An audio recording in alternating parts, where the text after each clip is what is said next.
नमस्कार दोस्तों, कैसे हैं आप लोग। आज फिर एक नए वीडियो में आपका स्वागत है। दोस्तों, हम लोगों का जो सेशन चल रहा था वो चल रहा था संयुक्त राष्ट्र संघ के बारे में। ठीक है, हमने उसमें ये भी बता दिया है कि जो संयुक्त राष्ट्र संघ के 6 अंग होते हैं उसमें से हमने 4 अंग बता दिया है। एक महासभा और एक सुरक्षा परिषद, आर्थिक एवं सामाजिक परिषद और एक न्याय परिषद के बारे में हमने 4 अंग के बारे में हमने पूरी कंप्लीट वीडियो बना दिया है। ठीक है दोस्तों, आज हम लोग जो समझेंगे दोस्तों वो समझेंगे अंतरराष्ट्रीय न्यायालय के बारे में। अब जो संयुक्त राष्ट्र संघ के 6 अंग होते हैं उसमें से काफी इंपॉर्टेंट, काफी महत्वपूर्ण है दोस्तों अंतरराष्ट्रीय न्यायालय। ठीक है, अब इसको इंग्लिश में बोला जाता है ICJ। आई का मतलब इंटरनेशनल कोर्ट ऑफ जस्टिस। ठीक, अंतरराष्ट्रीय न्यायालय।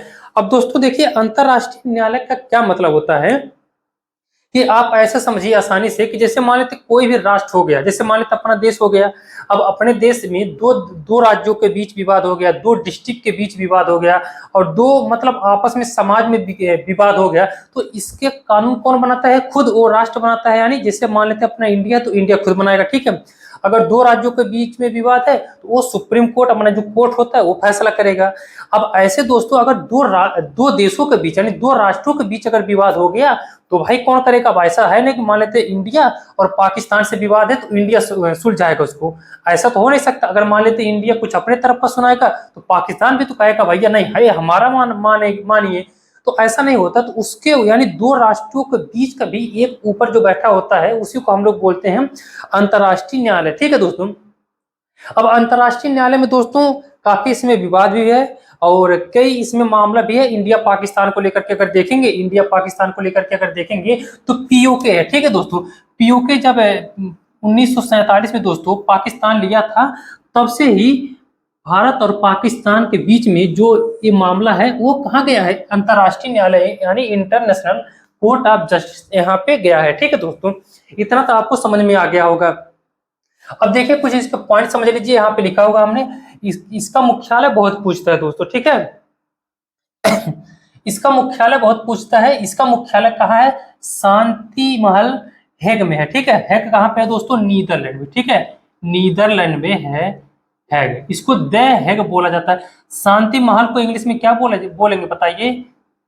Piece palace. ठीक है, पीस पैलेस। तो पीस पैलेस। तो दोस्तों क्वेश्चन कुछ भी पूछ सकता है, पीस पैलेस दे सकता है, शांति महल दे सकता है। ठीक है, द हैग में इसका, द हैग यानी नीदरलैंड में इसका मुख्यालय हेडक्वार्टर है। ठीक है, अब ये भी ध्यान देना होगा दोस्तों कि जो संयुक्त राष्ट्र संघ के 6 अंग होते हैं, 6 अंग में से 5 अंग तो न्यूयॉर्क में। ठीक है, 5 अंग जो है वो न्यूयॉर्क में इसका हेडक्वार्टर है, लेकिन बस एक ही यानी अंतरराष्ट्रीय न्यायालय का ही सिर्फ ये है हैग में। ठीक है, नीदरलैंड में जो है दोस्तों शांति महल, अब पीस पैलेस इसको बोला जाता है। पॉइंट ध्यान रखेंगे दोस्तों। आधिकारिक भाषा क्या है? अंग्रेजी और फ्रेंच। ठीक, ये भी संयुक्त राष्ट्र संघ का भी यही भाषा है, आधिकारिक भाषा फ्रेंच और अंग्रेजी। ठीक, सदस्य देशों की संख्या कितना है दोस्तों? 193 है। ये पॉइंट ध्यान रखने होंगे। हमने आपको बताया है कि पूरे संयुक्त राष्ट्र संघ में कितने मेंबर है? 193 मेंबर है, जिसमें से सभा में भी 193 मेंबर है। अगर वहीं बात करेंगे सुरक्षा परिषद में, उसमें 15 देश हैं। ठीक है दोस्तों, यानी 15 सदस्य उसमें शामिल है। ठीक है, तो इसमें कितने हैं अंतरराष्ट्रीय न्यायालय में? 193 मेंबर है। ठीक है दोस्तों, अब इसका स्थापना देखेंगे 1846 में इसका स्थापना हुआ था, 18 अप्रैल। ठीक है, 18 अप्रैल 1946 में द हैग में इसका स्थापना हुआ था दोस्तों। ठीक है, खैर स्थापना किसका दोस्तों? 1945 में ही हो गया था, लेकिन 1946 से ये काम करना स्टार्ट हो गया। ठीक, अब इतने पॉइंट आपको समझ में आ गए होंगे। अब इसका उद्देश्य देख लीजिए दोस्तों। हमने पहले ही बताया कि ये दो राष्ट्रों के बीच के विवाद को समझाता है, सुलझाता है। यहाँ पे लिखा हुआ है कि दो राष्ट्रों के बीच के विवादों के शांतिपूर्ण समाधान के लिए बातचीत करना। ठीक, अब देखिए इसमें क्या है, 15 न्यायाधीश होते हैं दोस्तों। जो अंतरराष्ट्रीय न्यायालय में टोटल कितने न्यायाधीश होते हैं? 15 न्यायाधीश होते हैं।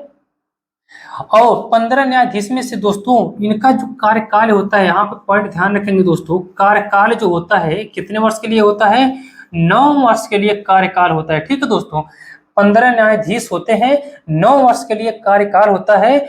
और इसमें से जो 15 न्यायाधीश होते हैं ये एरिया वाइज यानी पूरे वर्ल्ड में, पूरे विश्व में अलग अलग एरिया में इसको बांटा गया है। अब अलग अलग एरिया कौन सा दोस्तों, एशिया महाद्वीप से देखेंगे तो 3 मेंबर होंगे, यानी अगर एशिया महाद्वीप से 3 न्यायाधीश यहाँ पे बैठेंगे, अंतरराष्ट्रीय न्यायालय जो है, ठीक है दोस्तों।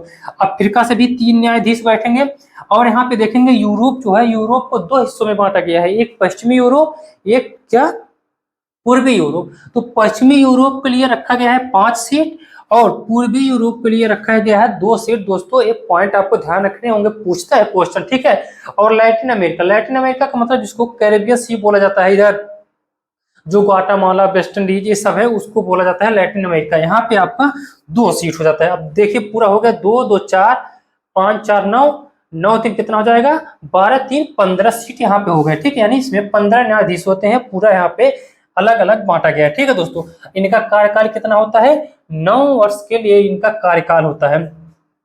दोस्तों अंतरराष्ट्रीय न्यायालय जो है, जो संयुक्त राष्ट्र संघ का चार्टर है, ये 5वें चार्टर यानी अध्याय में रखा गया है, अध्याय में रखा गया है।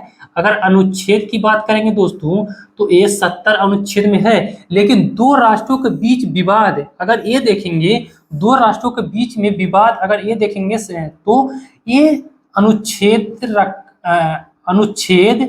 33 में है, ठीक है। 33 अनुच्छेद में है, 2 राष्ट्रों के बीच विवाद, अंतरराष्ट्रीय न्यायालय 5वें अध्याय में लिखा गया है, ठीक। अब दोस्तों भाई जाहिर सी बात है, जब एशिया महाद्वीप से 3 मेंबर होते हैं तो इंडिया भी कभी न कभी बने होंगे। तो भाई इंडिया का बने होंगे, ये भी पॉइंट ध्यान रखने होंगे दोस्तों। क्वेश्चन पूछता है अंतरराष्ट्रीय न्यायालय में भारतीय न्यायाधीश अब तक कौन कौन से बने हैं। तो सबसे पहले बने थे कौन से दोस्तों, ये क्वेश्चन कई बार पूछ चुका है, चाहे छोटे बड़े पेपर में हमेशा पूछता है, और अपने खोपड़ी में बैठा लेना है इसको दोस्तों, आने वाले पेपर में भी पूछेगा, ठीक है। सर वेनिगल राव, अगर इनका डेट देखेंगे तो 1952 से ये 53 तक थे, ठीक। 1946 से काम करना स्टार्ट किया था, यानी 5 साल 7 साल 6 साल के बाद सर वेनिगल राव 1952 में पहली बार बने थे और एक ही साल के लिए थे, 1953 में खत्म हुआ, मतलब इनका कार्यकाल हट गया था, ठीक है दोस्तों। और दूसरे नंबर पे नागेंद्र थे, डेट मायने नहीं रखता है, बस आपसे क्वेश्चन डायरेक्ट पूछता है किसमें से कौन थे, ठीक है। डॉक्टर नागेंद्र सिंह थे, रघुनंदन स्वरूप पाठक थे दोस्तों, दलबीर भंडारी का डेट याद रखेंगे, ये 2012 में इन्होंने बना था, इनका कार्यकाल लास्ट कब था, 2017 में, ठीक है दोस्तों। लेकिन इनका कार्यकाल फिर बढ़ा करके आगे कर दिया गया, और वर्तमान में देखेंगे तो अंतरराष्ट्रीय न्यायालय में जो भारतीय न्यायाधीश है दोस्तों, जो भारतीय न्यायाधीश है वो कौन है, दलबीर भंडारी है। क्वेश्चन कई बार पूछ चुका है, ठीक है दोस्तों, इसलिए इसको भी ध्यान रखेंगे। वर्तमान में भारतीय न्यायाधीश जो है वो दलबीर भंडारी है, ठीक। अब आपको दोस्तों पॉइंट समझ में आ गया होगा। अच्छा हाँ, इनका एक पॉइंट और ध्यान रखेंगे, इसमें जो कोरम होता है दोस्तों, कोरम की संख्या 9 होता है, ठीक है दोस्तों। जो कोरम होता है ध्यान रखेंगे, जो कोरम होता है, कोरम की संख्या, ये भी क्वेश्चन पूछेगा, कोरम की संख्या 9 होता है, ठीक है दोस्तों। कोरम की संख्या 9 होता है, 9 वर्ष का कार्यकाल होता है, 15 न्यायाधीश होते हैं दोस्तों, ठीक। अब इतने पॉइंट आपको समझ में आ गया होगा दोस्तों। जो 15 न्यायाधीश होते हैं, जैसे एशिया महाद्वीप के 3 मेंबर इसमें न्यायाधीश होंगे, तो 3 से 4 नहीं हो सकते हैं, ठीक है दोस्तों। और एक राष्ट्र के 2 भी नहीं हो सकते, जैसे इंडिया के दलबीर भंडारी है, तो भाई अब इंडिया दूसरा कोई नहीं हो सकता है, ठीक है। तो आपको पूरा कंप्लीट समझ में आ गया होगा दोस्तों। अगर इसमें कोई कंफ्यूजन हो तो आप जरूर कमेंट करके बताएं।